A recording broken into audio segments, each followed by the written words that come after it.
کیا کہتے ہیں بھائی پہلی بات تو یہ کیا ہوا جی؟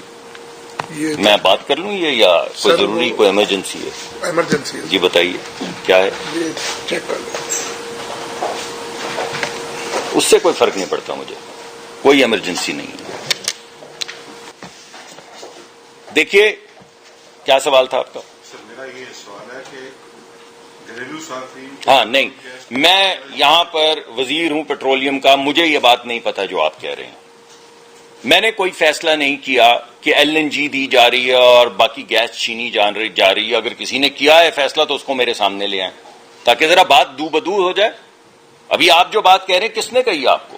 اس کو کہنا ذرا میرے سامنے آ کے بیٹھے اور ذرا مجھے بتائے کہ یہ ہم کر رہے ہیں، کیونکہ مجھے تو کسی نے نہیں کہا، نہ مجھے وزیر اعظم نے کہا ہے بھائی، نہ یہ میرا فیصلہ ہے. ہم تمام گیس کو دیکھ رہے ہیں اور دیکھ رہے ہیں کہ سب سے زیادہ پروڈکٹیو ایلوکیشن کیسے کریں، گھریلو صارفین کو کیسے بچائیں. پچھلی دفعہ آپ لوگوں کی مشاورت سے اور آپ لوگوں کی سپورٹ سے آپ کو یاد ہے کہ امیر اور غریب کا ٹیرف ہم نے علیحدہ کیا تھا، آپ کو یاد ہے نا جی؟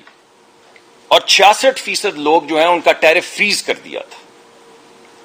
تو اس دفعہ بھی ہم کچھ ایسی ہی بات کریں گے. ابھی ہم نے نئی آپ کو گیس کی جو ٹیرف دیا ہے اس میں 1 پیسے کا بھی اضافہ نہیں کیا، 1 پیسے کا بھی اضافہ نہیں کیا. یعنی آپ کہہ رہے ہیں اتنی مہنگائی ہو گئی، آپ کہہ رہے ہیں 60% مہنگائی ہو گئی، آپ کہہ رہے ہیں 40% مہنگائی ہو گئی، تو 40% گیس کی بھی تو پرائس بڑھنی چاہیے تھی نا.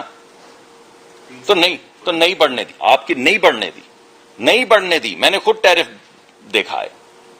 تو اس دفعہ کوئی بوجھ نہیں ڈالا گیس کا. تو یہ جو آپ بات، سر میں آپ کی طرف آ رہا ہوں، حاضر ہوں، میں کہیں نہیں جا رہا، میں تو فارغ آدمی ہوں، آپ جب تک بٹھائیں گے میں بیٹھا رہوں گا. تو بھائی جان جو بھی آپ کو یہ ایل این جی والی کہہ رہے ہیں، ایل این جی کے ہم نے کنیکشنز دینے، اگر ہمارے پاس ایل این جی سرپلس ہے اور لوگوں کو گیس کی ضرورت ہے اور کسی وقت حکومتی پالیسی بدلتی ہے، اس وقت تو ایل این جی کے کنیکشنز پہ بین ہے. اگر کوئی حکومتی پالیسی بدلتی ہے تو پہلے آپ کو میں بتاؤں گا. آپ لوگ آتے ہیں، ابھی بلکہ کوتاہی ہو گئی، 1-2 مہینے ہو گئے ہماری گفتگو نہیں ہوئی، ملاقات نہیں ہوئی. آپ لوگ آئیں گے، میں آپ کے سامنے ساری کیس رکھوں گا، آپ کو بتاؤں گا کہ کیا اس کے محرکات ہیں، اس میں کس کو فائدہ ہے، کس کو نقصان ہے، اور پھر انشاءاللہ ہم فیصلہ کریں گے. کوئی ایسا فیصلہ بھی نہیں ہوا.